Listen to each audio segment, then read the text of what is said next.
Robert Gardner, 1819 to 1906. Autobiography, 1819 to 1848. TypeScript, HBLL. History of Robert Gardner, Jr. St. George, January 7th, 1884. I now begin to write a history of my life, but not being in the habit of keeping a daily journal and my parents leaving nothing written to go by, I have to go by what I can recollect and of what they and others told me, and my own personal experience. My father's name was Robert Gardner. He was born March the 12th, 1781 in Houston, Renfrewshire, Scotland, and died November 20th, 1855 at Mill Creek, Salt Lake County, Utah.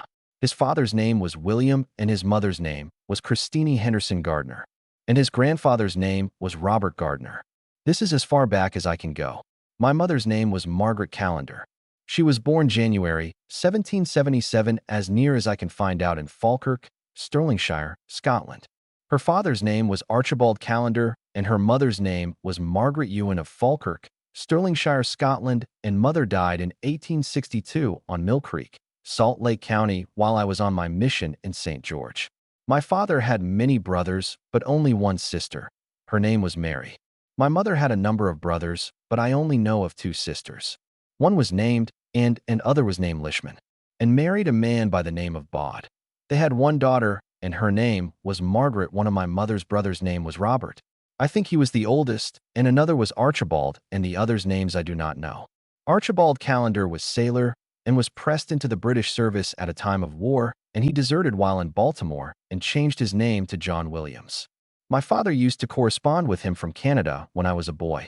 Some years ago I tried to find some trace of his family, but I failed to find them. My mother had 3 sons and 4 daughters.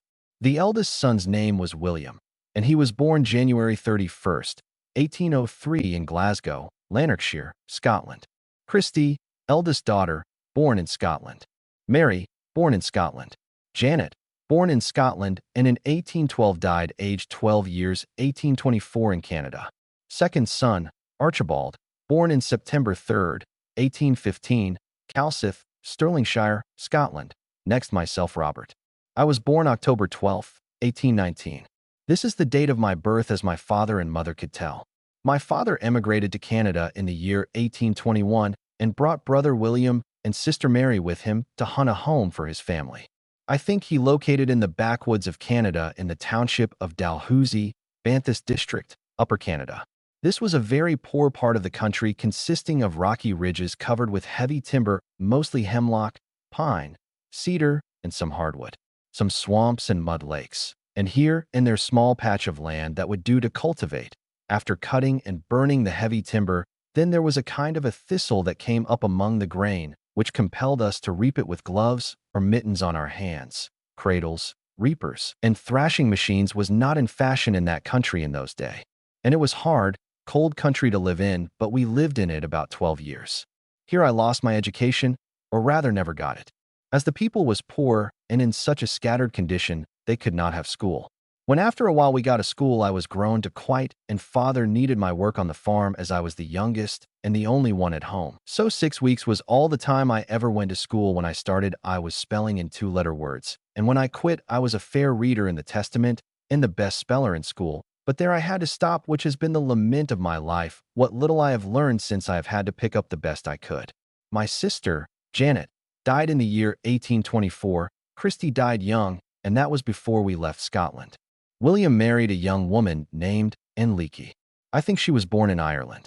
By this time Archibald was a young man and was tired of the poor country and started west in search of a better country, which he found about 500 miles of in the township of Warwick, then known as County of Kent, Western District called Canada West, near the lower end of Lake Huron.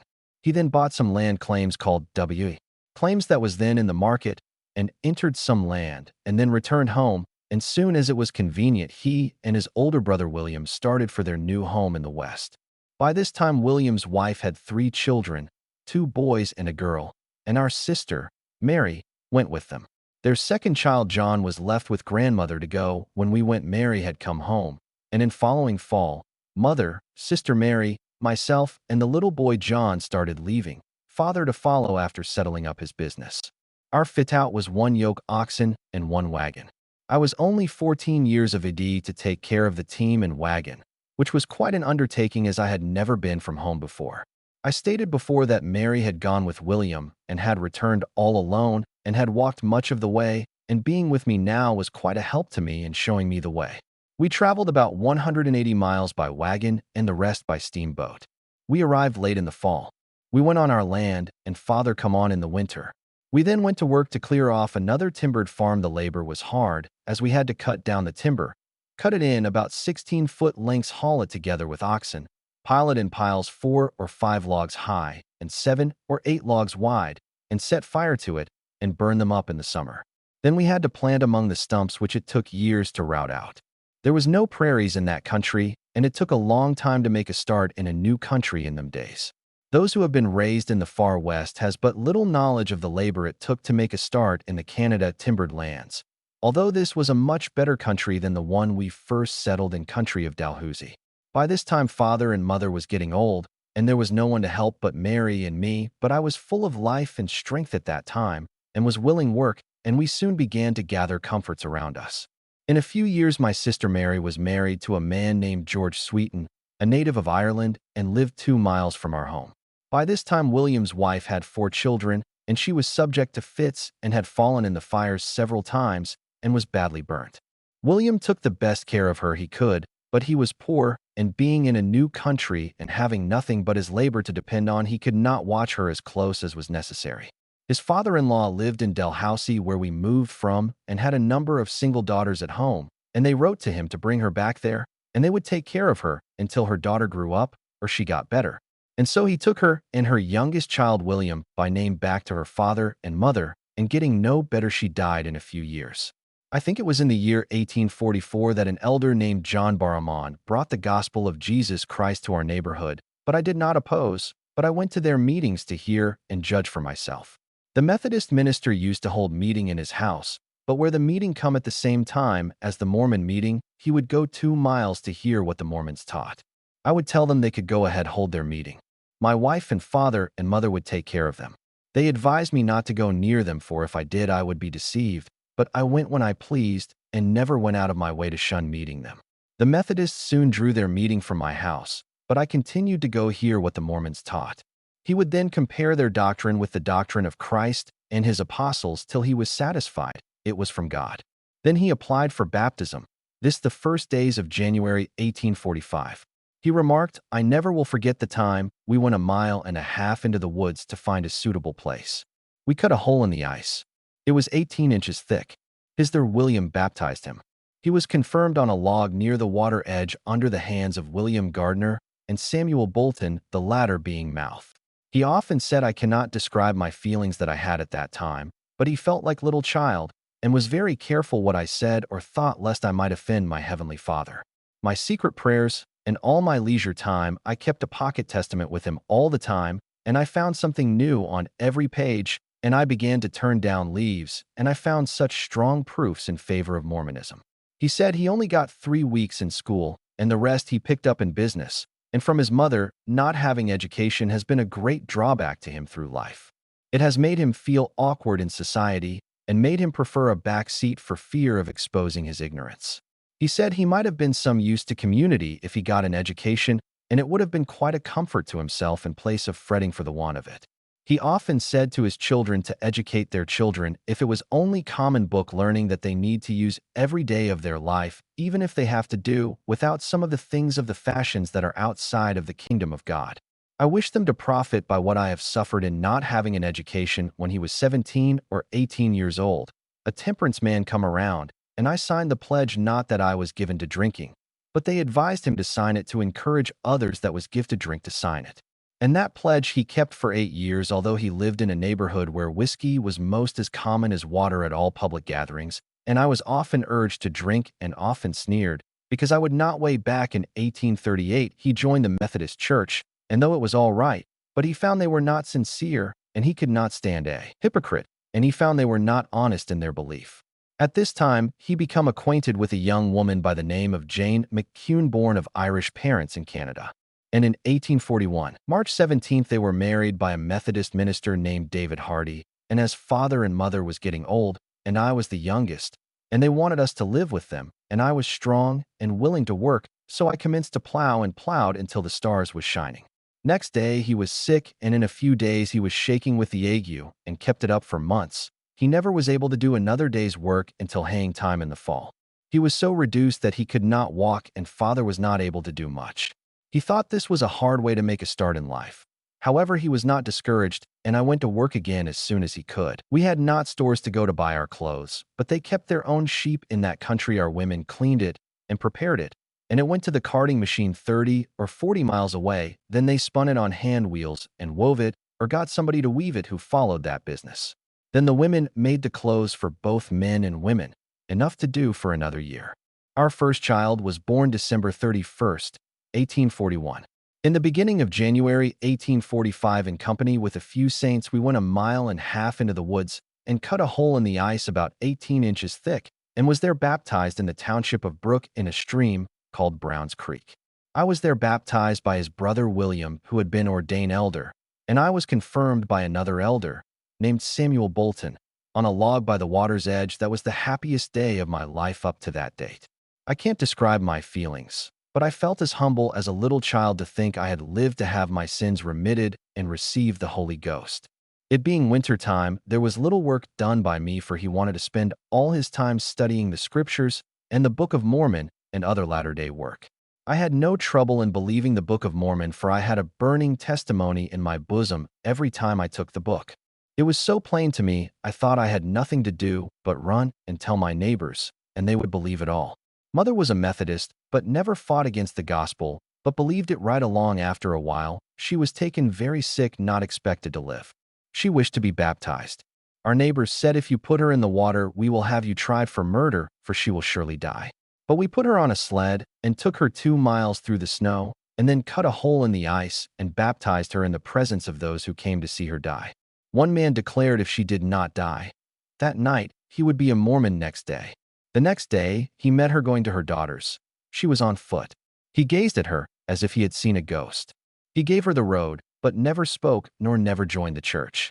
Sister Mary and her husband, Roger Luckham, was the next to be baptized, and the family has all joined now, but father, and he was the first one in the family to believe, and said that it was only true church on the earth, and when he heard anyone opposing, he would stand up for it, although he would not be baptized as soon as Robert. He embraced the gospel. He had a strong desire to go to Nauvoo to see the apostle and the saints in their gathering place, a distance of 500 miles. He left Canada on June 1st, 1845, traveled 30 miles on foot to Port Sarnia. There took steamboat to Chicago, and then traveled on foot to Nauvoo, a distance 160 miles. He made the trip in 2 weeks. His wife made him a lot of crackers, and he put his crackers in a 2-bushel sack, and he traveled on foot. He packed them on his back, and they lasted him to Nauvoo.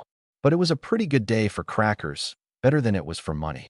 I only had enough to pay the steamboat ride, and enough left to pay 6 cents a night of bed and a trifle left for the return trip. He had $5 to make the round trip to Nauvoo and back to Canada. He did not do this because he was poor or stingy, but because money is scarce then. And he was determined to see the home of the saints when he reached the beautiful city of Nauvoo. There was not a person there that he knew.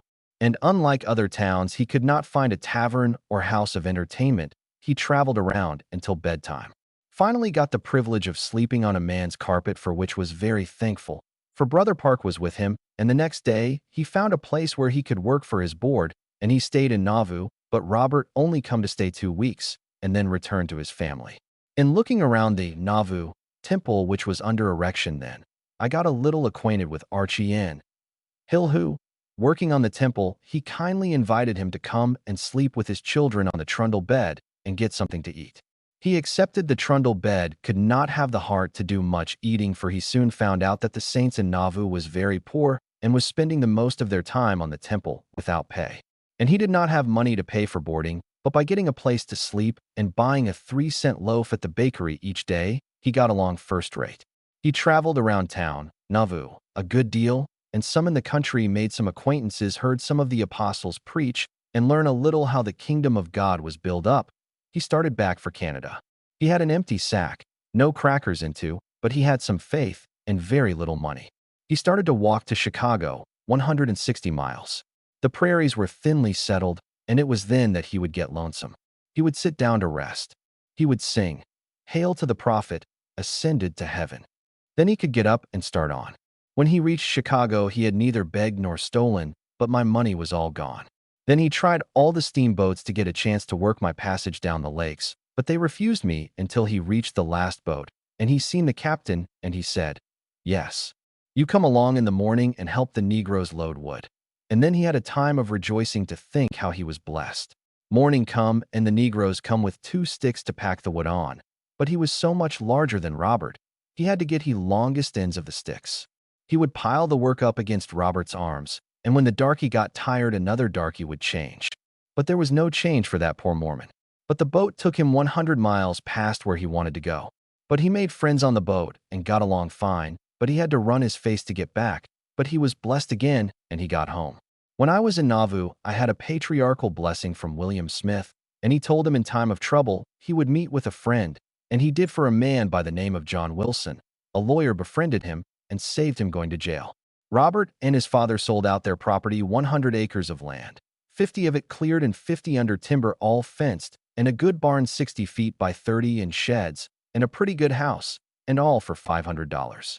And they had to go up to London to draw their pay, and they went in a store to do some trading, and they seen some men standing around, and soon 2 come up and come in, and said, "You are our prisoner," and took Robert, and stood guard over him at the tavern.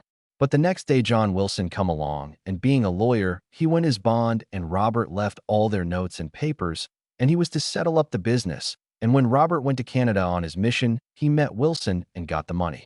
It belonged to Brother Archie, and he says if I can find out when Wilson dies, I will do his work in the temple, and if I do not do it, he wants some of his boys to see to it. He is a Scotchman and live London, Canada West, London District. He soon got ready and started early in March. They went with horse teams. It was a very wet time and very muddy. They traveled through Michigan and took the nearest route for Nauvoo. The company met Brother Archie. He having gone ahead, we met him at Ottaway on Fox River. They had started to load ox teams some time before, and they overtook them a few days before they got to Nauvoo. Arrived at that place on the 6th day of April. They were having conference, and Apostle Orson Hyde was in charge of affairs there then, for the main part of the church had gone west. The Canada Company went to conference, and they stayed a phase and bought our fit out. Such things as we would need, such as flour, cornmeal, and corn to parch to eat for food, and such things as we would need on the journey. We crossed the Mississippi River and passed Montrose, and went a few miles north and camped. He then went up in Iowa to try and trade my horses for oxen, but the oxen had been bought up, and they were scarce, and could not be bought at any price. I had one Canadian horse that was very bad with the heaves, but I was told he would get over it out west. I met a man and inquired if he had any oxen to trade for this horse. He said, "No, but I have a fine mare he would give me for him." I went to see her, but rode my horse very slow, lest he would begin to have. His mare was a very one, but I had to give him $14 to boot. I got on my mare and rode away, and thought I had done it.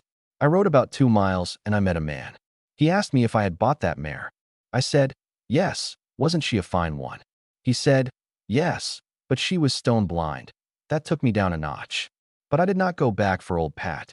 I had been fooled, but there may be some more fools out on my track, so I went on shortly. I met a man with a fine team and buggy, well dressed. I thought he was a preacher or judge or lawyer or somebody smart. He stopped, for he had got his eye on my mare, and he bantered me for a trade. He said his horse had no faults, but too much life. "What is the character of yours?" I told him he must be his own judge, for I had just got her so. He took out his glasses and examined her all over and pronounced her good, so he took off his harness, and I took off my saddle, and we were both soon off the trading ground. After that I traded that horse for 1 yoke of cattle, and I bought another yoke and a cow. Went back to camp. We then rigged up our ox teams instead of horses and started west.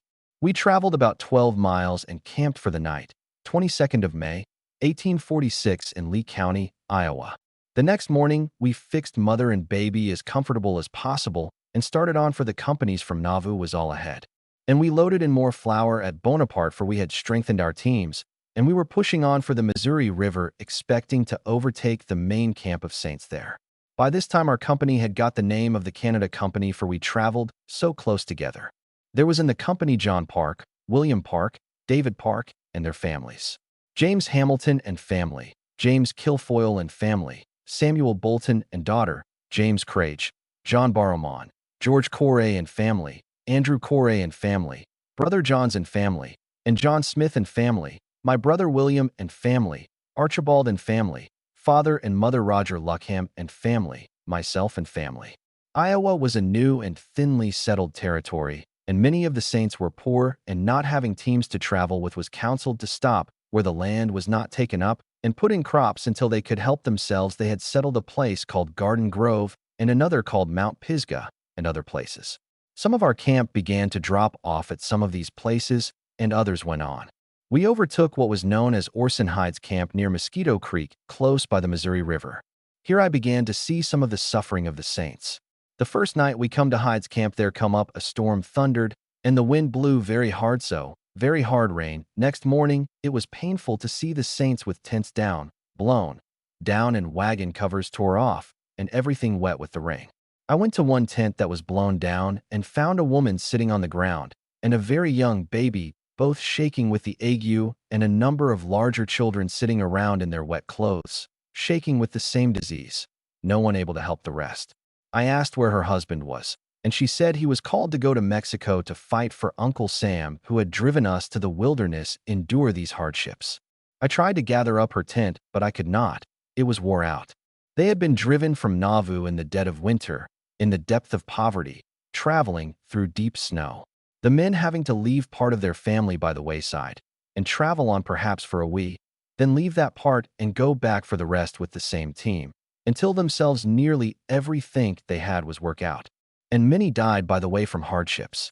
We next traveled on a few miles to the main camp at the Liberty Pole on Mosquito Creek, where President Young and Council was making the rest of the 500 men of the Mormon battalion to go to Mexico. They were soon off and leaving their families in wagons and tents where they had them, but some was without, and in the middle of an Indian country. These things made me feel like asking, "O liberty and freedom, where art thou gone?" For the demand was made of us by the government of the boasted nation of freedom. The demand was made as a trap, thinking we would not comply. Then they could slay us as traitors. That was what was wanted. And they were very much disappointed. When President Young raised the company, the next thing was to cross the Missouri River. The first company was to build a boat.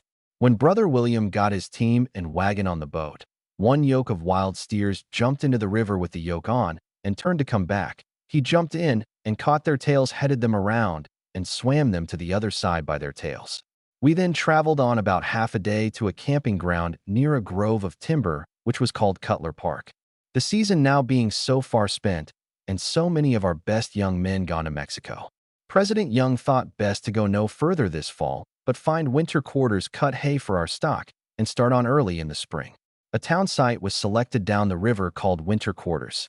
Streets, blocks, and lots were laid out and given out to the people, and in a few days a town of houses were in sight. Lots of hay was cut and stock taken to herd grounds. A large log meeting house was built, and a good grist mill was built to grind our corn and wheat. The people had brought with them houses and would had to be provided for the family of the men that had gone in the battalion, and there was a meat market erected and several blacksmith shops, shoe shops, chair makers, and nearly all kind of work, as if the people was going to stay for years.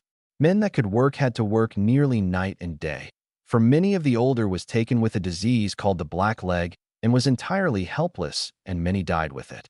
Their legs from their knees down would get as black as a coal. My father and eldest brother, William, and brother-in-law, Roger Luckham, and William's eldest boy, the only one large enough to do anything, all had it. This left the work of 5 families on Archie and me. Many an evening I have visited the family of men who had gone with the battalion in time of snowstorm, and found them in open log houses without any chink in, and it snowing inside as fast as it was out, and nothing but green cottonwood to burn. I would go and get them some dry wood and help them all I could. But it seemed hard times, but there was no one to blame. Men was so scarce, and so many sick and dying, that I have had to go and help the sexton bury the dead. Yet the authorities kept up their meetings, and now and then have a dance to keep up the spirits of the people. On the account of having to stay there that winter and use up their provisions, many had to go to Missouri to work or trade for provisions and seed to take with them across the plains, for it was the intention to start west early in the spring. But the first presidency and the 12 apostles thought it would be better to start a small company of pioneers on ahead of the main company, to look out a location and try to get in some crops. So the pioneers started April 5th, 1847. This company consisted of 143 men, 3 women, 2 boys. They hunted their way and made their roads to Salt Lake Valley, a distance of 1,003 miles through an Indian country. The people suffered a great deal and passed through many hardships, for there was not a house nor settlement in all that distance, except one government fort at Laramie about halfway to Salt Lake, and a mountaineer station called Fort Bridger, and that was 100 miles from Salt Lake. And this, Jim Bridger offered President Young $1,000 for the first ear of corn he would raise in Salt Lake. This was very discouraging, but had not effect on Brigham Young nor his brethren, for they knew that God was leading Israel. So they went on and reached Salt Lake Valley, the new home of the saints, on the 24th of July, 1847, a day that is loved and celebrated by the Latter-day Saints the world over. Ever since they located in Salt Lake Valley and raised the American flag on Ensign Peak and took possession of the country in the name of the United States. Or at that time, this part of the country belonged to Mexico, but the United States was then at war with Mexico. They then planted corn and potatoes and other seeds and surveyed the city, left a company to build houses, and then some of the pioneers started back for winter quarters. While this was going on, the saints on the Missouri River, for there was many camps there besides winter quarters. All that could was preparing to follow the pioneers, for that was the council, and farming places was selected for those that was not able to go, so that they might put in crop and sustain themselves until they could come. Brother John Taylor and Parley P. Pratt arrived in winter quarters from a mission to England while the saints was getting ready, and we traveled with them across the plains. The most of the company left winter quarters and other places early in June. Went to the Elkhorn River about 20 miles there, or near there. We was organized into companies, and we started on the 15th of June. I will go back to winter quarters and tell some things of interest. Brother Archie and myself and James Crage, one of the pioneers, got out the timbers for the grist mill before mentioned. I done the hewing with the broad axe. While doing so, I was taken with fever and ague one day. I went home and went to bed and was crazy all next day, but when Archie and Crage come home, they come and administered to me. Next morning I was well and at work again, and kept so until we started west. Now some more about the starting west. At the river, where we was all camped at the Elkhorn, we had to make a raft to take the wagons over the river. It was made of logs and pulled across by a rope by men's strength. We concluded to try ox strength instead of men, which proved a success, but my wagon was the first try with oxen, and we lacked experience, and the team started before the wagon was blocked or balanced, being too near the hind end of the raft, and the rope being hitched to the front, and raised it up, and my wagon and family and all I had began to roll back into the river. I caught the hind wheel and held it until we was across, but the raft was nearly on end, but God helped me, and we were saved. Next the rope broke that pulled the raft, and I swam the river twice to get it tied, and kept on ferrying in my wet clothes, which gave me the chills and fever again, and they stayed with me halfway across the plains. The company was divided into hundreds, 50s, and 10s, each having a captain. Apostle John Taylor was in our company. It was all smooth traveling until we got about 100 miles to a place, Pawnee Village, a deserted Indian town. The train stopped to fix a bridge, and I, being several teams back, I started on to help. I had gone but a few steps when my nigh leader turned out to get a bit of green grass. My eldest boy, Robert R., being in the wagon and being very careful, stepped down of the tongue of the wagon to stand at their head till I come back. So the night wheeler kicked, throwing him under the wheel, then started up the wagon, running both wheels over his bowels. I was near enough but could not save him. We laid him in the wagon and started on that afternoon, and after a while he got out and ran and played to show me he was not much hurt, to try and make us feel better, but he soon got into the wagon and never got out again without help. He lived till we traveled several hundred miles and died on Deer Creek on the Platte River. He seemed to fail every day. He was hurt in his kidneys and suffered 50 deaths. He lived till there was nothing left but he shin and bones. I had to drive my team all day and sit up and hold him all night and see him suffer all the time. My wife done all she could, but she had 3 other children very small to attend to and sick part of the time, and I was shaking every other day with the ague. We buried him on the bank of the Platte River. He was about 5.5 years old, but the next season my brother William went that way. He found his bones all dug up, and he gathered them up and reburied them.